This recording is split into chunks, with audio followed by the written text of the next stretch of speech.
Okay, I think we'll get started because we have a lot of people here. And thank you so much to everyone for coming. This is a great turnout for our first webinar of the fall season. And our first in the series, our co-presented series with Global Water Futures. This series aims to educate researchers and data professionals across Canada on research data management best practices and tools that are available to support them. These webinars will help participants navigate the evolving RDM landscape as funders, publishers, and the research community increasingly require good RDM practices. This webinar, as you can see, is titled Some Research Data Management Best Practices. And in this webinar, using a research data lifecycle approach, this webinar will provide attendees with an overview of research data management, RDM best practices, including both guidance and resources to help them manage their own research data. Topics covered will include such things as overarching RDM principles, such as FAIR, CARE, and OCAP, file management and version control, file naming conventions, data storage and backup strategies, data access and sharing, and data deposit.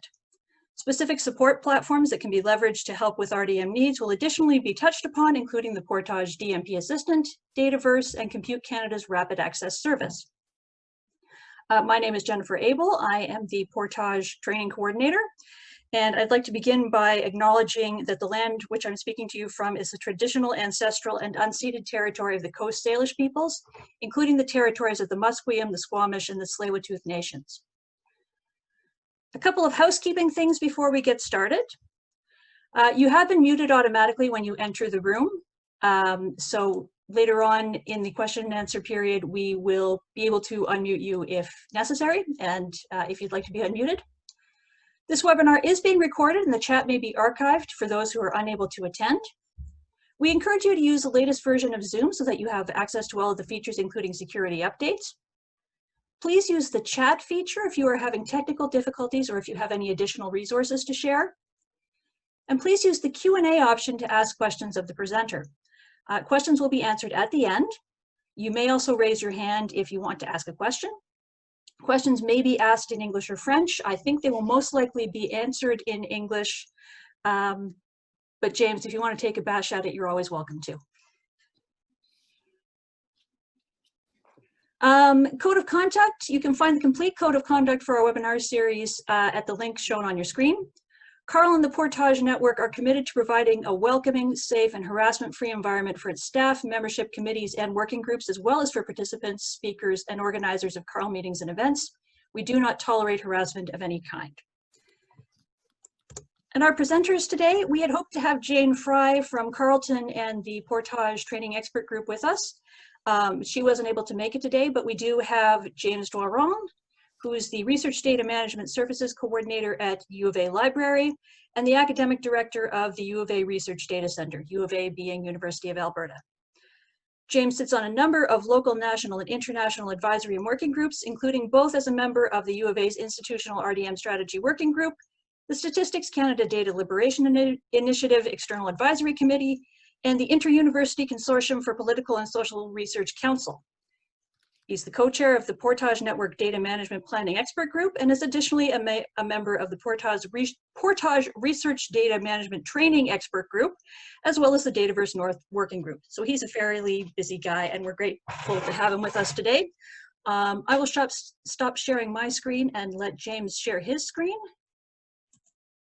Great, thanks Jen for the kind introduction, and thanks to everybody for coming. Hope everybody's staying safe and reasonably sane in these challenging times, and the start of the fall term has been going well for everyone.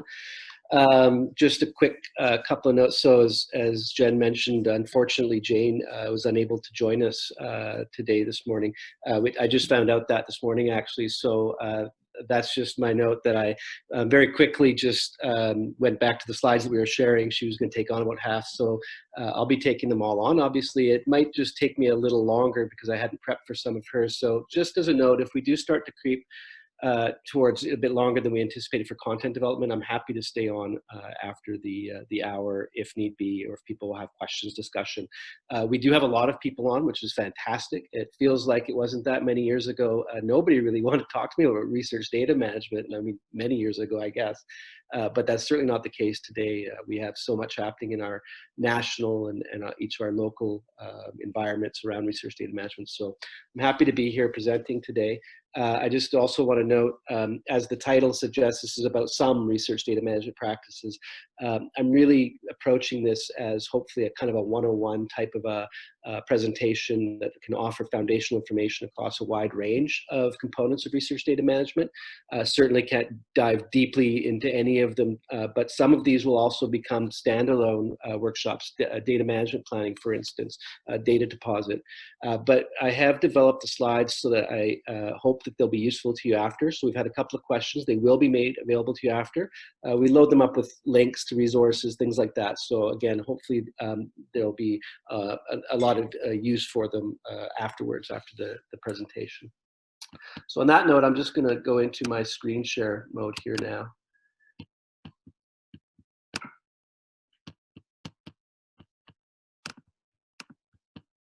You can see my screen okay, Jen? Yep, all good here. Perfect. Get into present mode. And I'll just take a moment to load. Just while it's doing that, I'd also like to acknowledge that I'm delivering today's webinar from beautiful Treaty 6 territory, which is a traditional gathering place for many diverse Indigenous peoples, including the Cree, Blackfoot, Métis, Nakota Sioux, Iroquois, Dene, Ojibwe, Saulteaux, Anishinaabe, Inuit, and many others, whose histories and languages and cultures continue to really enrich and influence our vibrant communities. So jumping in, this is just a bird's eye view to show you what we'll be talking about today. So I like to take a research lifecycle approach to this type of a webinar. So I've broken it up into 4 sections. So we're going to talk a little bit about some of the overarching principles, FAIR, CARE, and OCAP, as Jen mentioned, and then get into the actual lifecycle piece. So I've broken that up into pre-research with a number of items there. There will be, just as a note, some focus on human participant research there, specifically around things like participant consent and information letters, ethics applications. And then we'll talk a bit about the active phases of research, data collection, storage, transferring, access, and so forth. And then closing off with post-research, so things around publication requirements, for instance, and data deposition. So just first talking about the principles, I'm sure many on the webinar are familiar with or maybe have heard of the FAIR principles. These are a set of guiding principles that are focused towards, as the acronym implies, making data findable. So making sure you have the materials and the metadata information and the persistent identifier so that you can find the data. Accessibility, again, so important to have good, rich metadata, and making sure that these are understandable not only to humans but machine readable, which really leads into the interoperability part. So having good standards, things that can make these accessible so that they can speak between different platforms, and that's really where so much of the power around data visualization and dissemination and really just working with the data lies.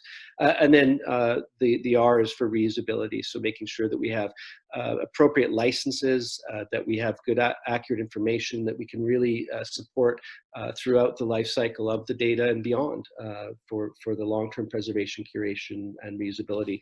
So there's a key reading there that I've included. It's great. If you're not familiar or if you just want to read more about FAIR principles, certainly take a look at that reading.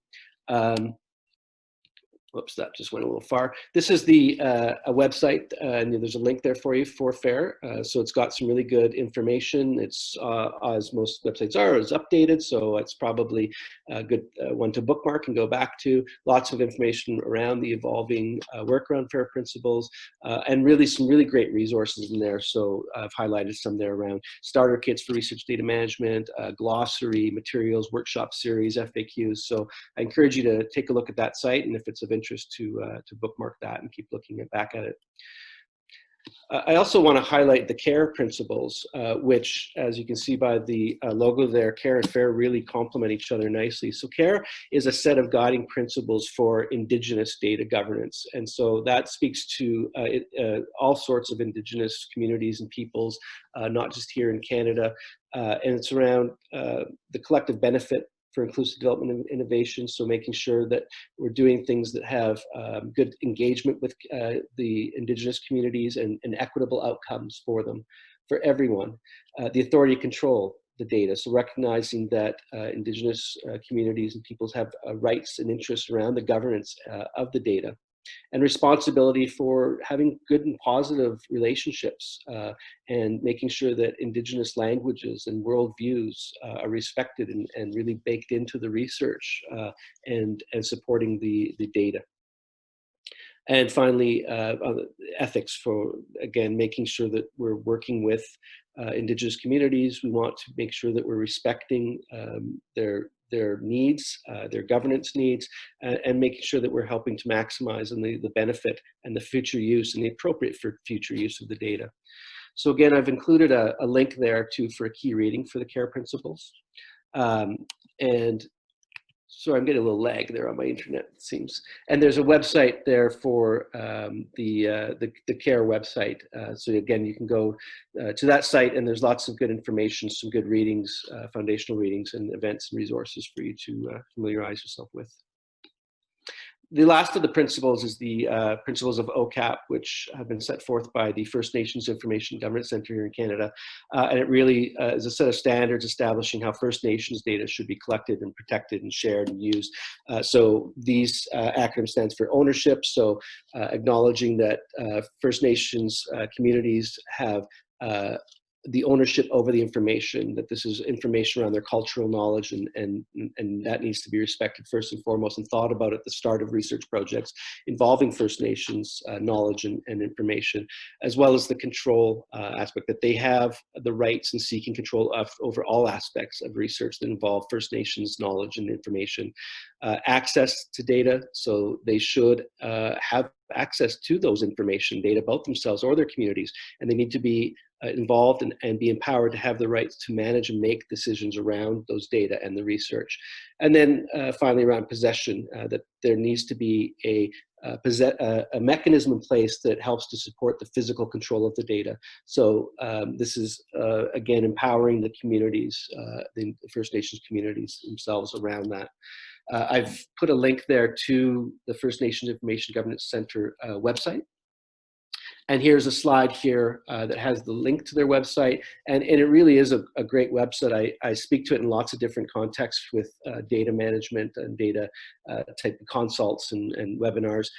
There's a lot of information there. There's data online. They've got a data center, so data by request.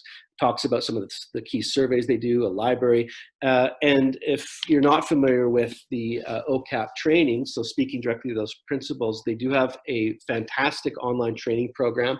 I've completed it myself. It is absolutely worth anyone's time going into it. I think you can complete it over, I think, a 6-week period. It's probably about 6 or 7 hours total. It really was very eye-opening for me on a number of aspects and absolutely useful. So I would encourage you to look into that either for yourselves or your organizations if you haven't already. So we'll jump in now into the phases of the research, so pre-research. So the research data management landscape has been really rapidly evolving. I think those of us who are really heavily involved in it would agree that we've seen a lot of movement in the last few years, maybe more than the last 10 years combined before it in some ways, although it's all built upon that foundational work that came before. But we're at the point now where it's starting to become a requirement at the funding level, and we have impending policies coming from the tri-agencies here, so our main federal national funders, that are going to speak to those. And at some point when those are released and then moving forward, we're going to see requirements such as data management planning requirements or data deposit requirements. So just it's a good practice at this point to really start to think about that and be aware of funding requirements. Think about what you might need to do in terms of supporting research data management for your own research project. What are the specific supports you might need? But I also see where research data management allows for collaborative opportunities within research programs, so they can really support and enrich your research.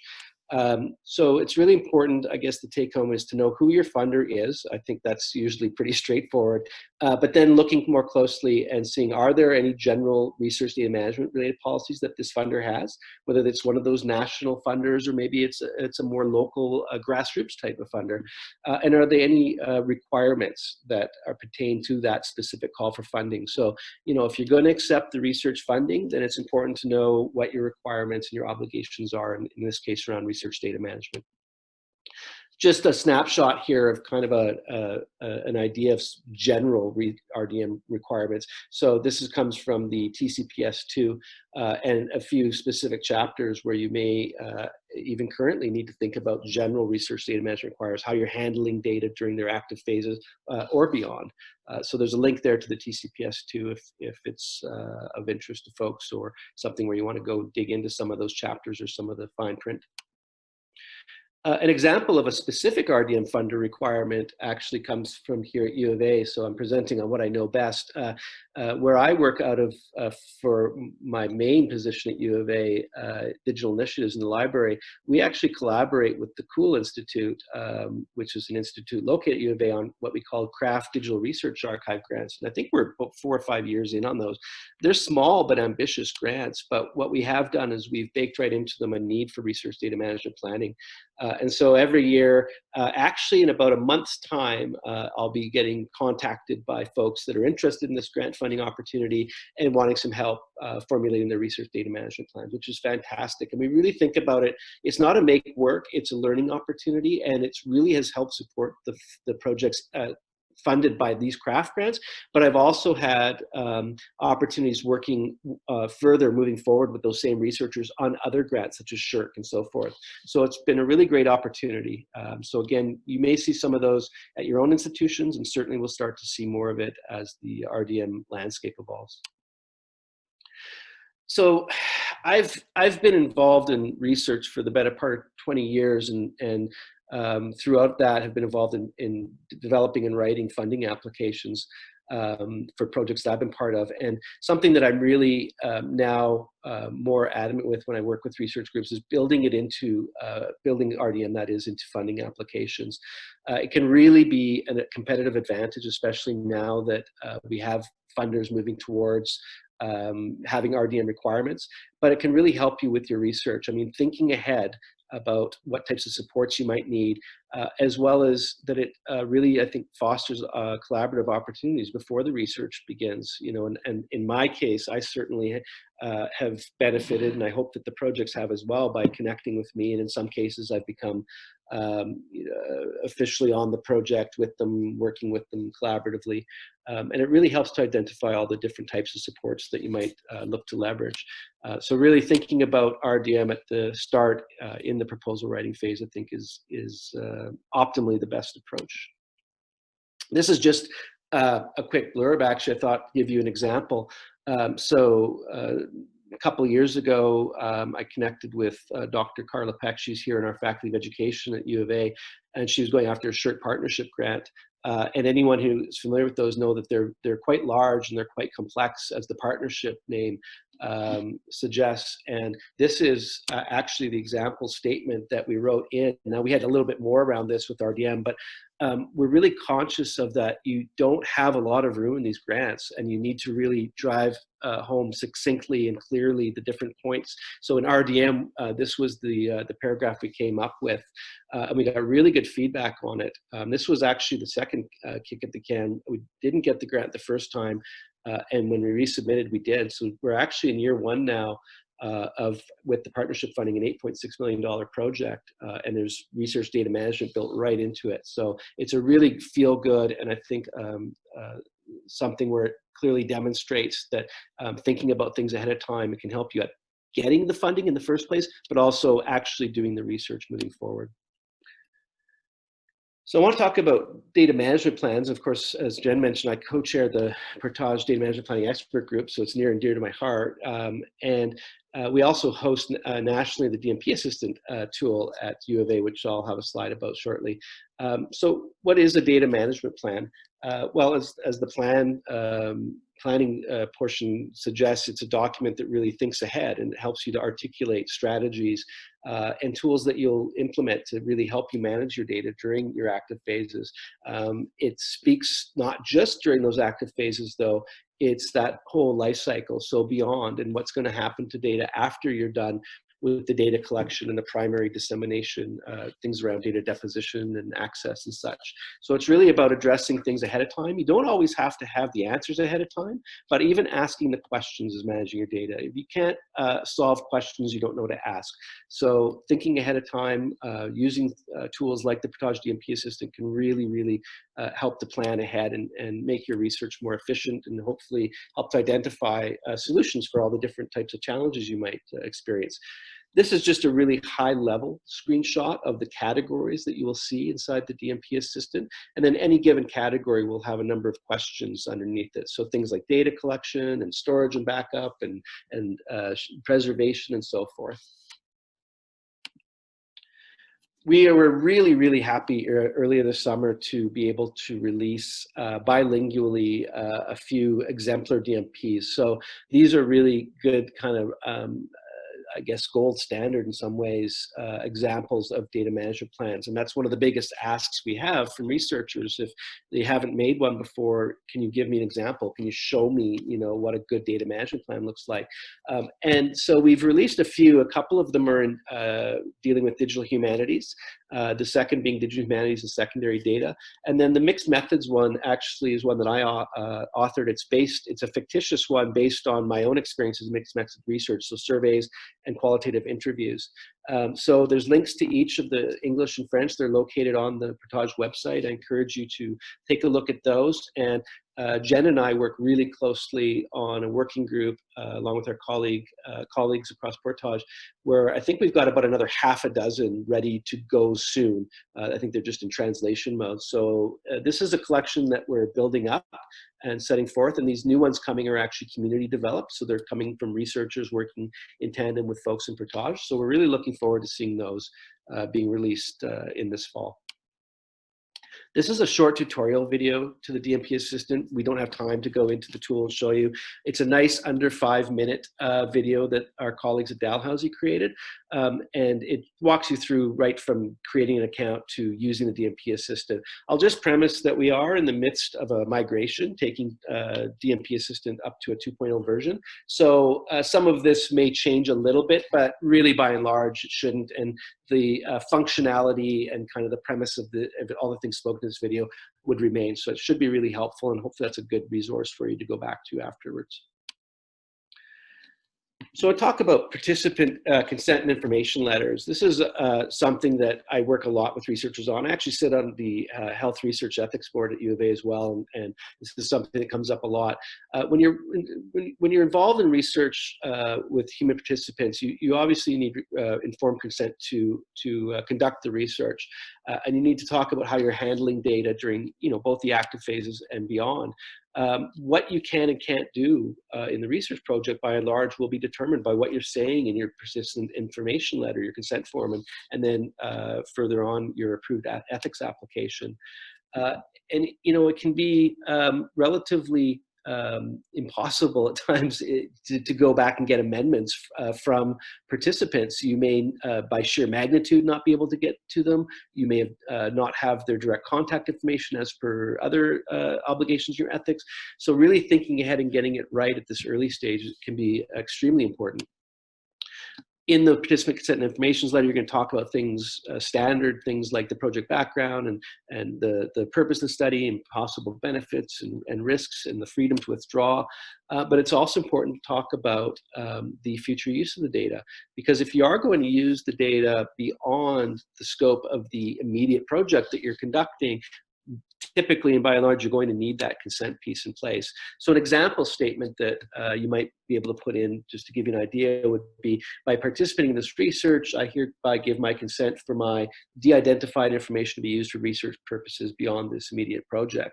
And that can cover you then for moving forward. Now, again, this would only happen with all ethical obligations met moving forward. So let's say it was another researcher or yourself that was going on and conducting either a next step to this research, or somebody else is doing novel research, they themselves would have to go through an ethics application. And by having examples of these consent letters that acknowledge that the participants in the study said it is okay to use the data beyond, that covers you for moving forward with your research, all other details aside, of course. So most of your research, or all of your research, typically is going to require ethics applications, specifically when you are working with human participants.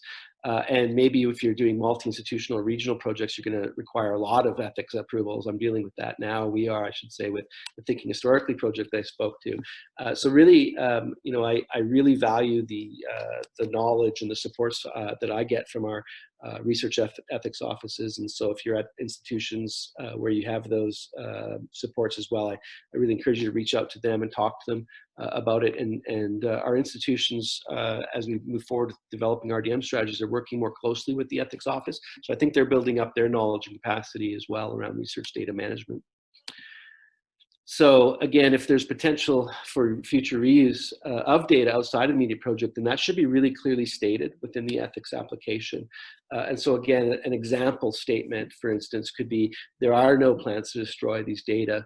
Data will be securely stored, and you can enter in details around how you're storing the data and for the length of time. A standard at U of A would be a minimum of 5 years. And then, of course, you'd need to speak about how you're appropriately and securely storing and managing that data beyond that life.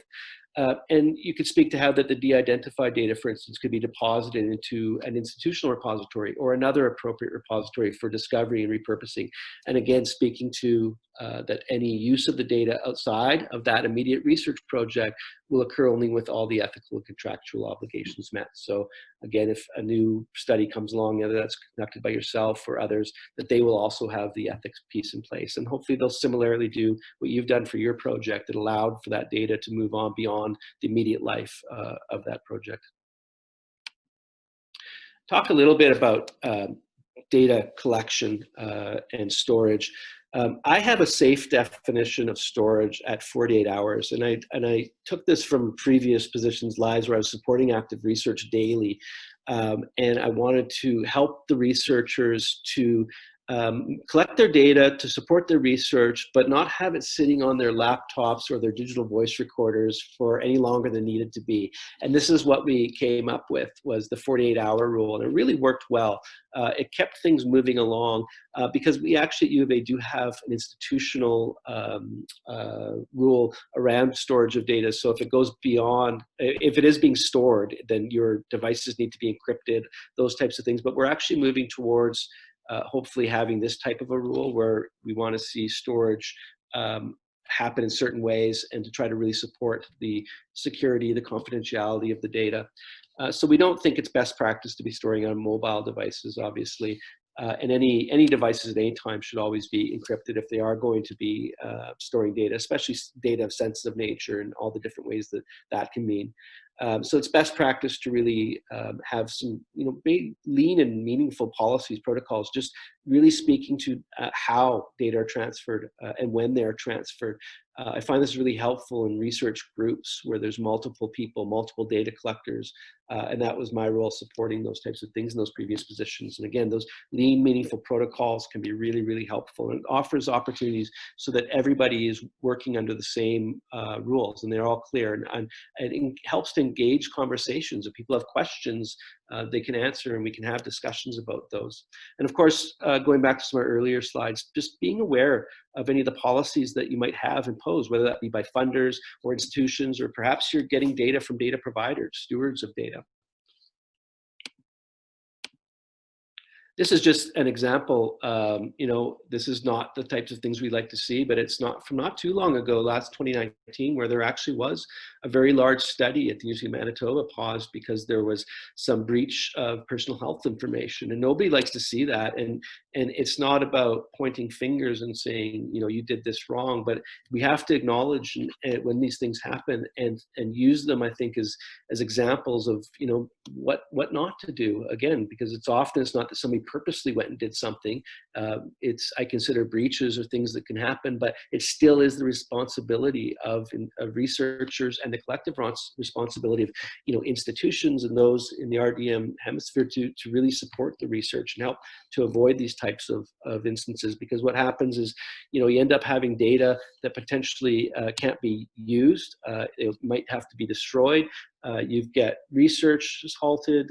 You can see other types of negative connotations, and it's not great, obviously, reputationally. Audits can happen. So it's just, again, an example of what can happen at some of the worst case scenarios when we're not managing our data appropriately or effectively.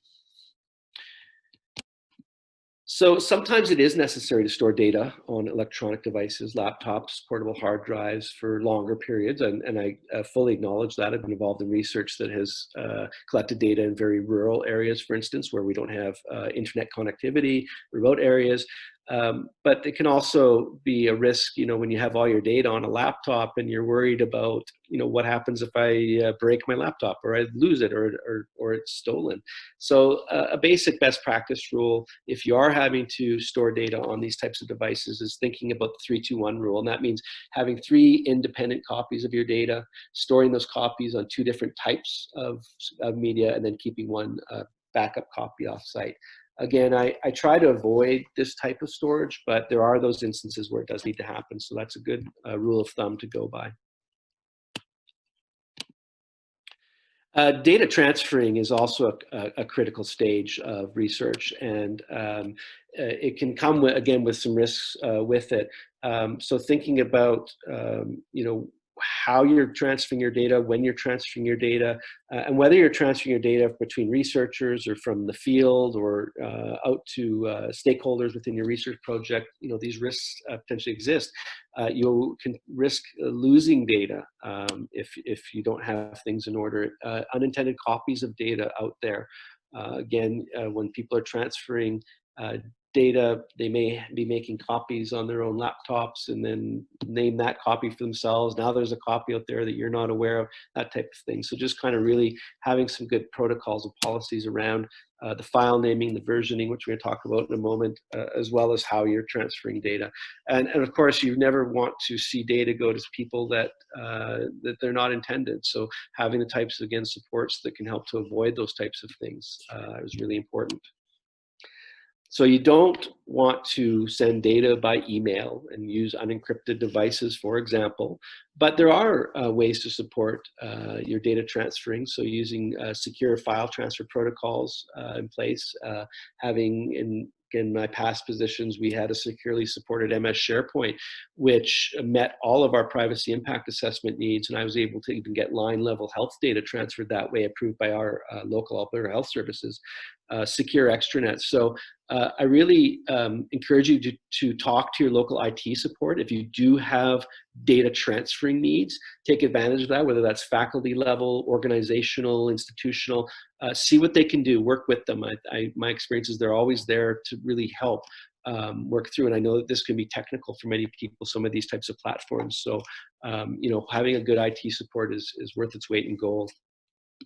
Thinking about it ahead of time. This is one of the main questions you'll see in the data collection portion of the data management plan. So really thinking about it and identifying ways that you can securely transfer data ahead of time can really, really help you when the data horses get out of the gate. Because once that happens, your capacity and your bandwidth and headspace is very limited. You're focused on the research, as you should be. So thinking ahead of and finding solutions to help you at the start will be really, really beneficial for you.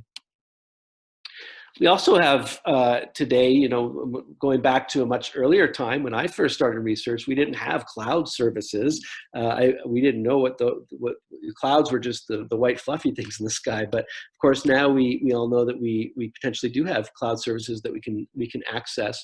And so cloud storage really just means that you have multiple servers, and they can be sometimes in different locations. You can see clusters of them, but they often can be helpful in that you can now access your data fairly easily and remotely, and typically 24/7. So the model of my data is on my work station and I have to go physically to my office at work and access it during business hours is really addressed by having your data in a remotely securely accessible cloud environment. And so any of these clouds, you still have to think about their security and their protocols for supporting the research. And I always break those down into three components. And the physical and the technical components speak to, you know, the hardware and the servers and the software and the backup procedures to make sure that you have disaster recovery. And those, and this is just in my opinion, can be relatively easy next to the administrative safeguards. And that's all the things that we build in around rules around how people can access data, how they can transfer data, who gets access to what, those types of things. But again, a good virtual research environment, a cloud environment, it can be extremely supportive of research, especially if you have larger research projects and maybe you're working collaboratively with folks either across your organization, institution, or multi-institution. I've been on projects where I've worked in real time in virtual research environments on very sensitive data with folks located internationally. And it was okay because the data resided here in Canada. They just signed into a virtual environment, worked with the data there, software was available for them to do that. And it met, again, all of our privacy impact assessment statements and everything that we need to ethically as well. But it's important to know where your servers are as well. Clouds, you know, are, again, servers, and servers do need to exist somewhere and they need to live somewhere. So if you are looking at using a cloud environment, think about and find out where those servers are located before using it. Are these locally available servers? Are they provincial? Are they within Canada? If they exist outside of Canada, that can be a challenge with specific types of data and research. So just asking those questions ahead of time and finding out. And then you always want to know what they have in place around policies, procedures for disaster recovery and backups. And that's one of the nice pieces about having your data in a cloud environment like that, is that you can go to sleep at night and know that your data are safe, that there are backups. You know, if there was a disaster scenario, that you potentially might lose some work or some data, but for the most part, you're going to be safe because you are going to have all your data regularly backed up. I do just want to highlight one specific cloud environment, and that's Compute Canada's Rapid Access Service. For those of you who aren't familiar with Compute Canada, they're a national infrastructure here with actual physical representation of many institutions across Canada. We're really fortunate to have it here at UofA, a wonderful team to work with. But the Rapid Access Service in particular, I like to highlight because it's freely available cloud space for Canadian researchers. And it's not competitive. You don't have to apply for it. It's not going to be competition based. So there's a link there to it. You can find all sorts about it. There is a resource allocation component as well to Compute Canada where there are competitions. So that when it's going above and beyond standard needs, you know, getting to really, really large data or very high needs for computational power, that type of thing. But they will support you for large data. It's a few terabytes of data as a default for a space for Canadian researchers. You can get access to the folks that you need to access in there, whether they're located at your institution or other organizations or institutions. They can load it up with software in there that you might need. There may be costs involved if it's not software they already have, but again, that's things you can talk about. And you know that your data are safe and being backed up in terms of a disaster recovery. Moving into data documentation, metadata. Metadata, you know, essentially refers to data about your data. There's lots of different types of metadata, and certainly those who are familiar with metadata know there's no end to the many standards that are out there to support different types of research. But the big picture is just having really good information that describes your data, as well as helps not only yourself, but others to understand your data, especially if you're going to be depositing it, making it accessible. Somebody coming years down the road, if you have good metadata and descriptive information, really helps for them to be able to understand and use it, but also metadata that can be machine readable. Of course, that's where a lot of the power lies with good metadata standards in place. So this could include things like code books and data dictionaries, protocols around how you managed and accessed and used the data. It could be README files. In qualitative research, this could also include things like field notes. So just making sure that you're thinking about metadata at the front end.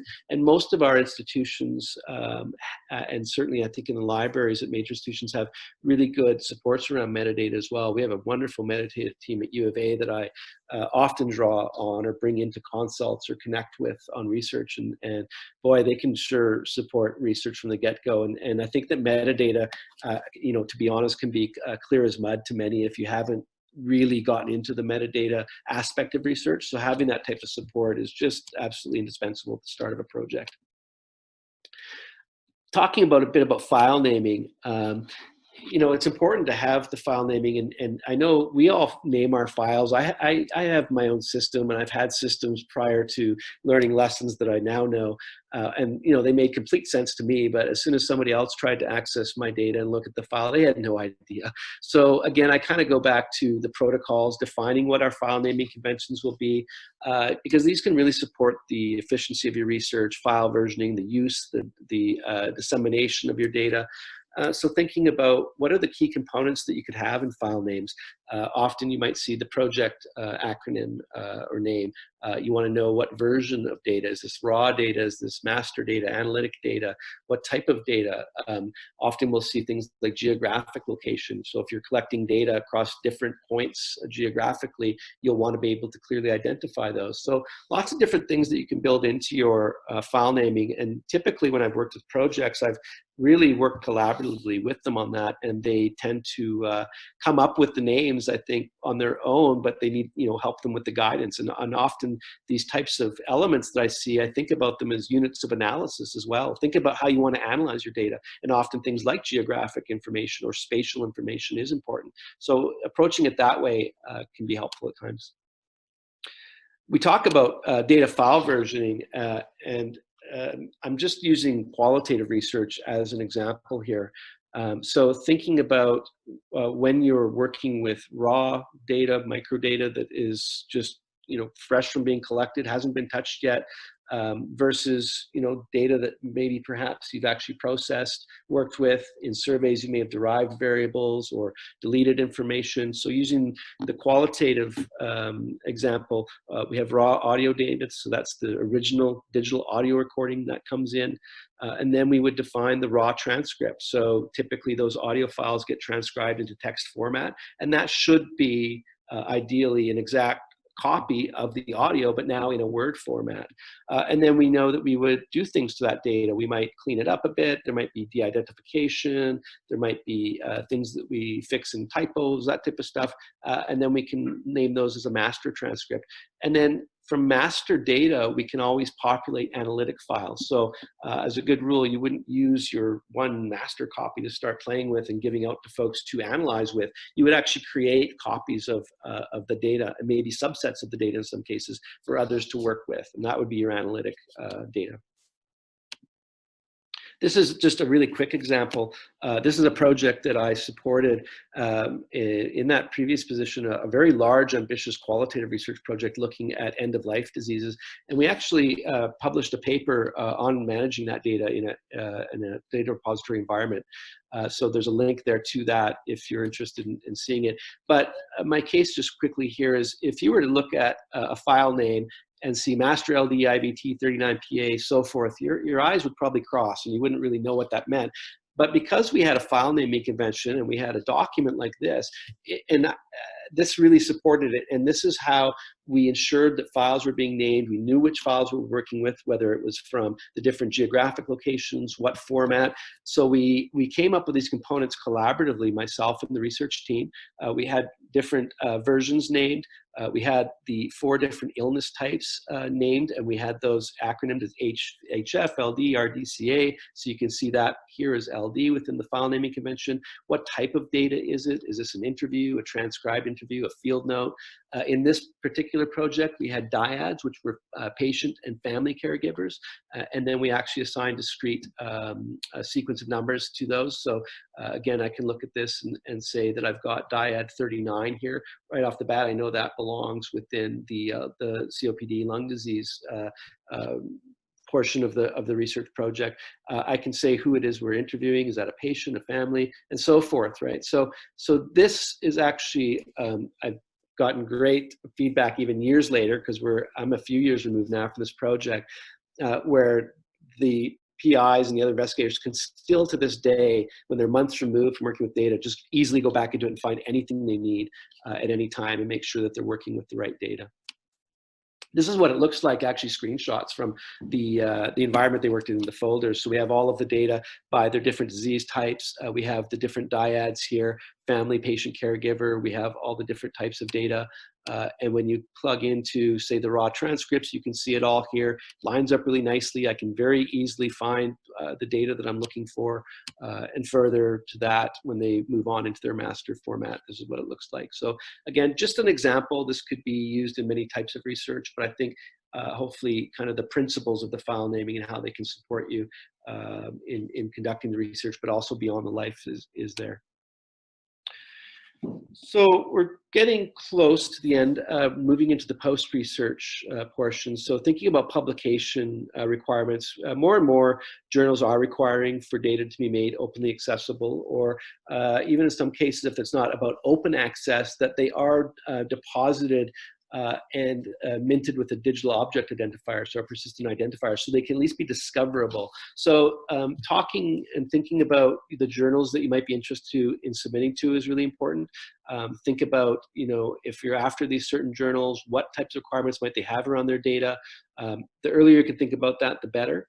And an example of one is PLOS One, so that's a peer-reviewed open access scientific journal published by the Public Library of Science, and it has lots of good, I think, examples around some of the requirements you might see. But again, this is, I think, for most in research who are publishing in academic journals, probably not news that, again, this has been moving towards open access and data deposition for some time as a function of the public publications. So thinking about that data deposit piece, what is a research data repository? And there's lots of different types of repositories, but essentially, by and large, it's a technology-based platform that will allow for your research data to be deposited and to be stored and archived, appropriately shared and published. And again, I say appropriately, I kind of grew up and cut my teeth in health research, so I'm very conscious of that. That's very sensitive information at times, and you're not necessarily putting in all data, line level identifiable data, that types of things.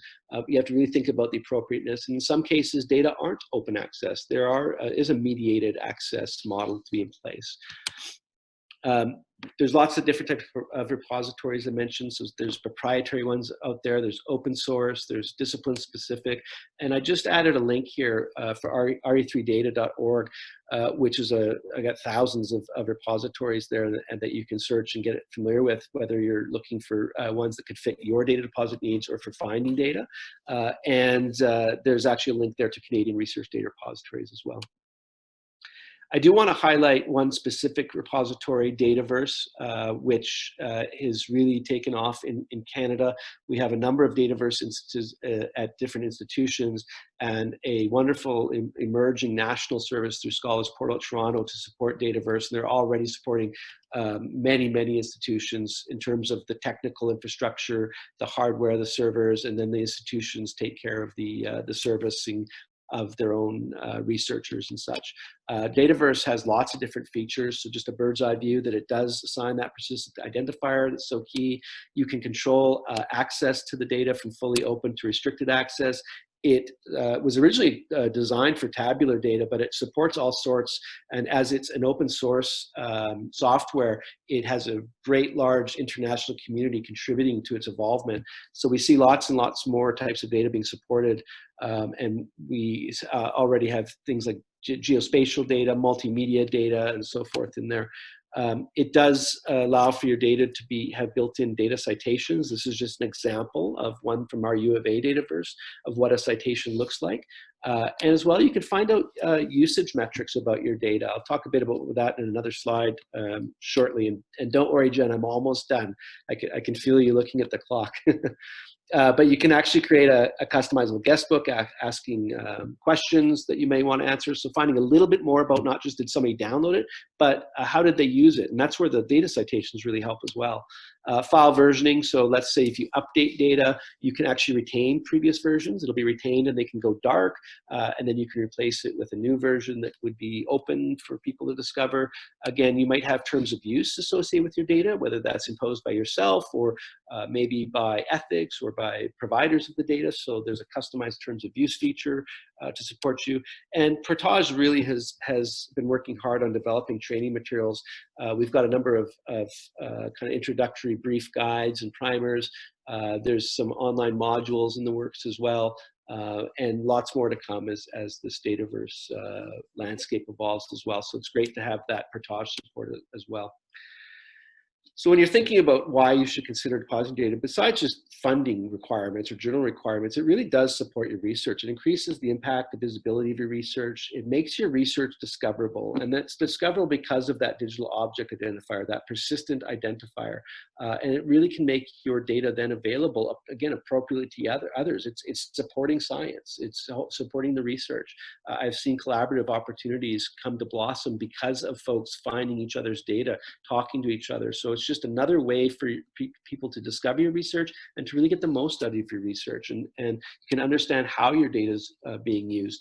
So just a brief slide on what a digital object identifier is. It's a unique persistent identifier. It's assigned by a registration agency to digital objects. So you'll actually see these on your journal articles that you publish in academic publications. So similarly, these can be assigned to your data as well. So it breaks down. You've got the registration agency will have their tag in there, and then you'll see a prefix for the assigning body, and then the suffix. So that's your actual resource there. So it really helps, again, not to belabor it, but to support that discovery of your data. But I think about bi-directional discovery. And by that, I mean, so folks can go discover your research by reading the journal articles, for instance, that you've published. But within there, if you've also have your information around where your data deposit is and your digital object identifier, they can go and discover your data that way. Oh, they've deposited data. I'm going to go look at that. Or somebody could conversely be perusing a data repository. They could be looking for data that your research involves and come across your data. And then through that, look through these citations that you've linked up and say, oh, they've published on these data. I'm going to go read their publications. So it really supports that bi-directional piece. And of course, we've talked about how it can help you meet lots of different requirements from funders and institutions as those become more and more firmly on the radar. Again, they'll support some data usage metrics. So it's one thing to know that your data has been downloaded, but it's another thing to know how your data are being used. And so citations can be really helpful with that, but they're not always easily tracked. So the DOI, again, provides usage metrics, gives you that persistent identifier, gives you the ready-made citation, helps, and you can always go later on. I've worked with developers where they've scraped the web, so to speak, for DOIs, and you can really find all the different ways that your data has been used because of that persistent identifier. So that is a very high level, bird's eye, hopefully helpful, but a very quick and one-on-one kind of some RDM best practices view. And I hope that was helpful for you. I realize we're tighter on time again, though I'm happy to stay beyond. I'm going to stop sharing my screen now. I am going to make these screens available, these slides available for you afterwards. And that way you can look at the resources that are there. And feel free, my contact information is there, as is Jane's. I know she'll be happy to field questions, but if there's questions that have accumulated while I've been talking through the chat, or if we want to open it up for people to ask questions, I'm more than happy to take those now. Thanks so much, James. That was definitely a whirlwind tour, and thanks so much. We have a question. I'm seeing a hand from Tanistha Nandi. I will say that you can raise your hand and I can allow you to talk, or you can put your question into the question and answer panel, which you can find at the bottom of your Zoom window, and we can answer it from there. So Tanistha, I'm going to unmute you and you can ask your question directly.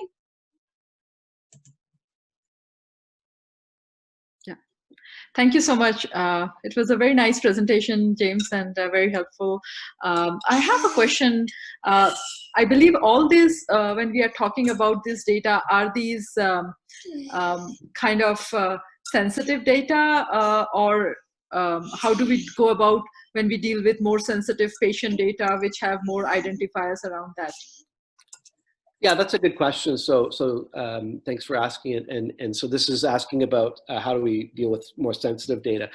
First, sensitive can be defined in lots of different ways. So we could think about some of those earlier slides around where the data coming from. For instance, is it involving Indigenous communities, First Nations communities, but also health information, any type of human participant information where there's direct or a number of indirect identifiers. These slides certainly speak more generally, and I think when you look at more sensitive data, you have to look at the context. I've always used the rule that the security that you have in place, and whether that be the physical, technical, administrative, and the protocols, should be informed by, I guess, the most sensitive of variables within your data. So if you have those in there, thinking about, again, how you can appropriately manage the data, you may, for instance, need to have your data within a certain type of secure environment to work with and to allow people to access with. You may be limited as to the level of aggregation or the type of data that you can make accessible later. You know, if you're trying to meet for instance, a data deposit requirement. And in my experience, again, with either journals, and I think as we move forward with funders, that there will be a bit of a spectrum with those, recognizing that, yes, there are some types of data that it's not just a case where you can go make them open access.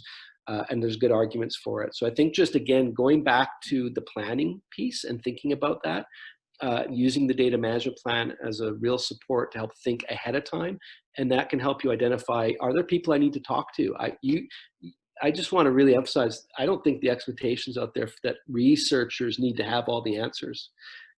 I think that's too much. It is a shared stakeholder RDM. So being able to reach out to the supports within your institution or colleagues or, you know, ourselves at Portage, that's what Portage is there for as well. So I don't know if that entirely answered your question, but it's just, again, it's recognized that there's different types of needs for different types of data. And I think there's lots of different supports and more evolving as we move forward with RDM.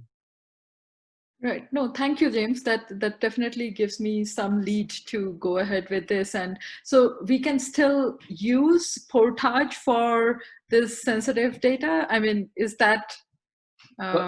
Well, I think I've got the Portage director on here, Jeff, so he can always chime in. So Portage is really there to. Sorry, go ahead, Jen. He's had to step off the call. Oh, he stepped off. He felt that question coming. Portage is a national research data management initiative. It is there to support you and all researchers, but it's really that helping guidance. Now, Portage isn't going to provide to you the place to put your data.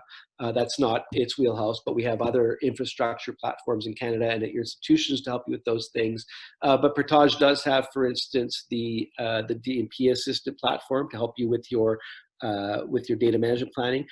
And on the longer term, they do have a collaboration with Compute Canada by and large and Portage for the Federated Research Data Repository, which is one of our repository solutions for data deposit. So beyond the active phases, for instance.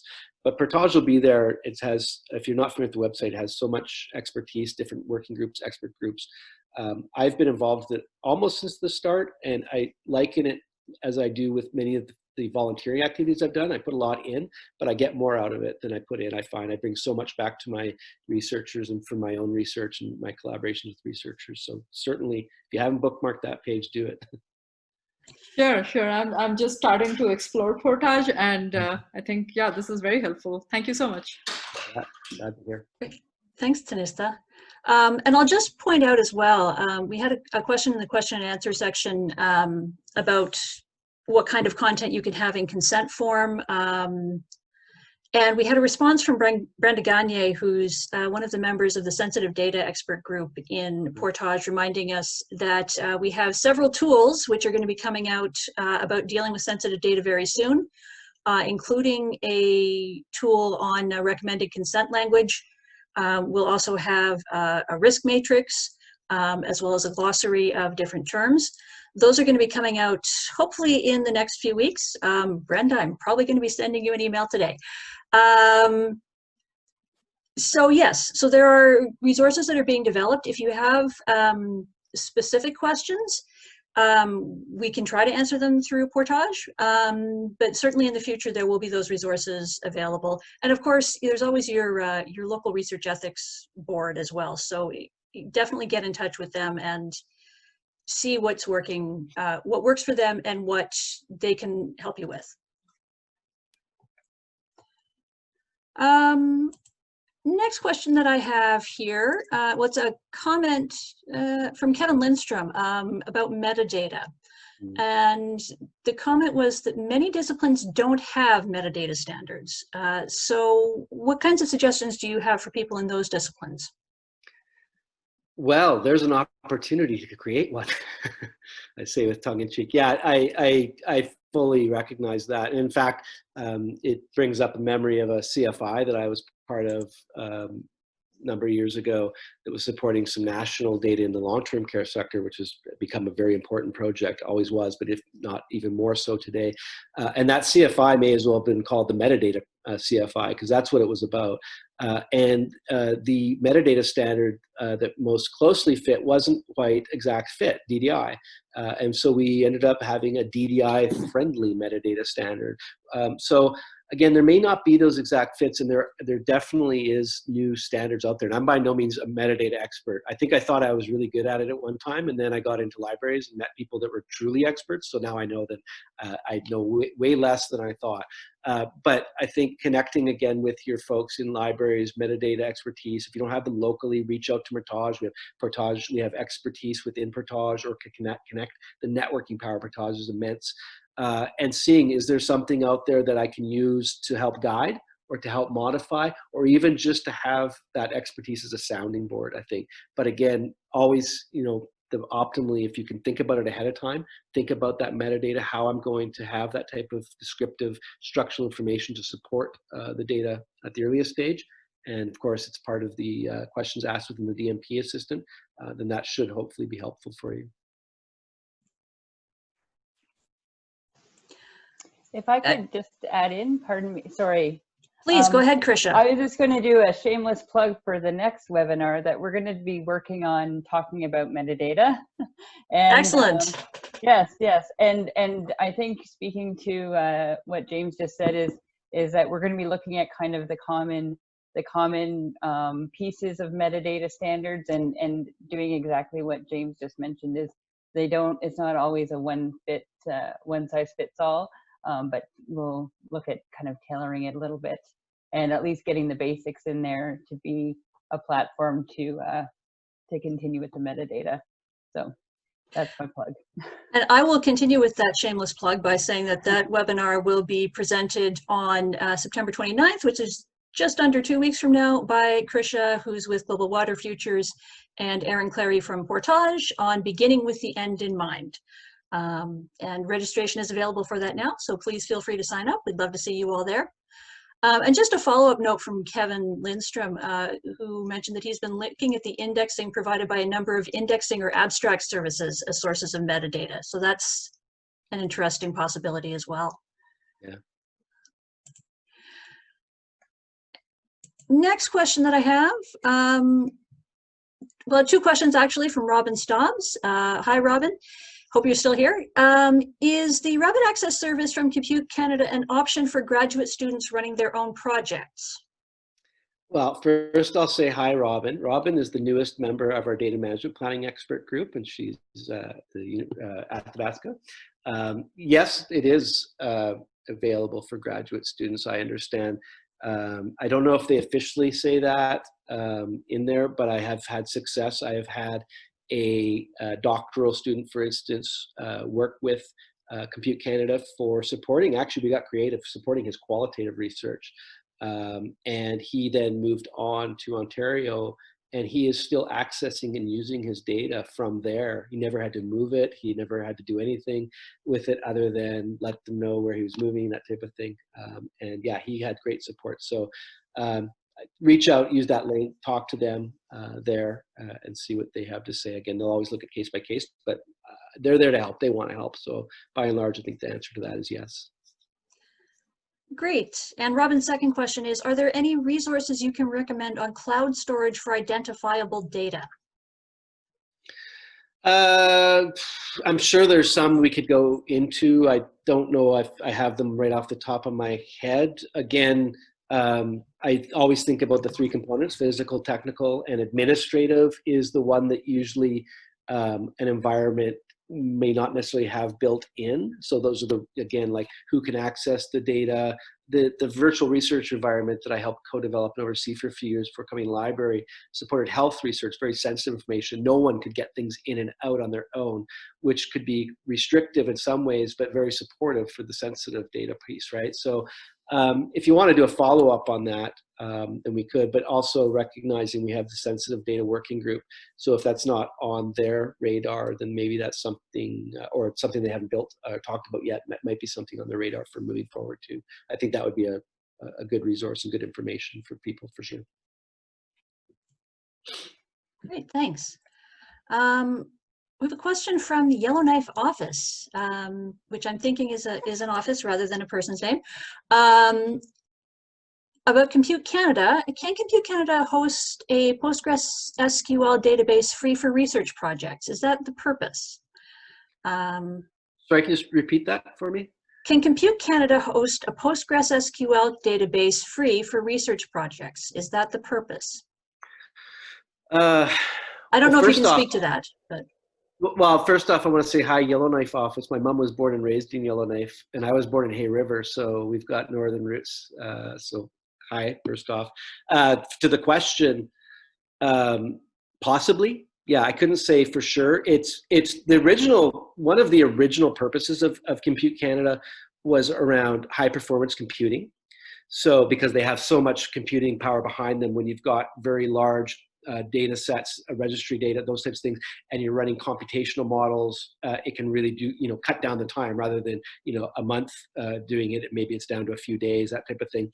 But it has been able to expand to go beyond that type of thing, like the qualitative research project, for instance, I mentioned. So it's possible. Again, I think you would just want to reach out, use that rapid access service link, talk to them, let them know. I'm sure there would be some details. Anytime you load up a virtual environment with software, things you need to think about, as well, a couple of things. One is licensing. Can it operate inside a virtual environment in terms of that? So things like proprietary software, back in the day, that often had one user, one person licensing type things. So that's changed a lot for the most part, but also making sure it can be functional. Like, does it need access to a local computer? When you're working with open source software, there's often, for instance, like lots of updates coming in, community code. So making sure, how do I get those things? So if you have lots of needs about getting things in and out, that would definitely be something you'd want to talk about, and can you be supported? But yeah, you'd really have to talk to them about it. Yeah, I'd say reach out, use that link, and see, worth a try for sure. And I'll just mention another shameless plug that we will have a webinar on Compute Canada and Compute Canada resources coming up at the end of November. So mark November 25th in your calendars, and I hope again we'll see you all then. And thanks, Tanissa, for that link. Any further questions at this time? I know we're past the hour, but going once, going twice. All right, seeing no further questions, I'm going to say thank you so much to James for your presentation today. As I mentioned, we will be making the slides available to you, as well as posting this webinar up on our Carl Portage YouTube channel, probably in just a few days. Thank you all so much for coming. I hope you stay safe and sane in this unusual time, and I'm hoping that we'll see you all at our next webinar in just a couple of weeks. Yeah, thanks very much, everyone. I hope this was useful. We'll get the slides out. I also, as a funny part, I got an email last night saying that the roofing company that's coming to do my roof was going to show up this morning, and I was, of course, webinar, but they didn't show up, so I'm glad. You might have had to hear some Canada geese here and there, but I'm glad you didn't have to put up with pounding of nails and shingles being torn and stuff. So thanks again. Hope sometimes everything all comes together. Sometimes, not often, but sometimes. Yeah. Thanks, everyone. Take care, everyone.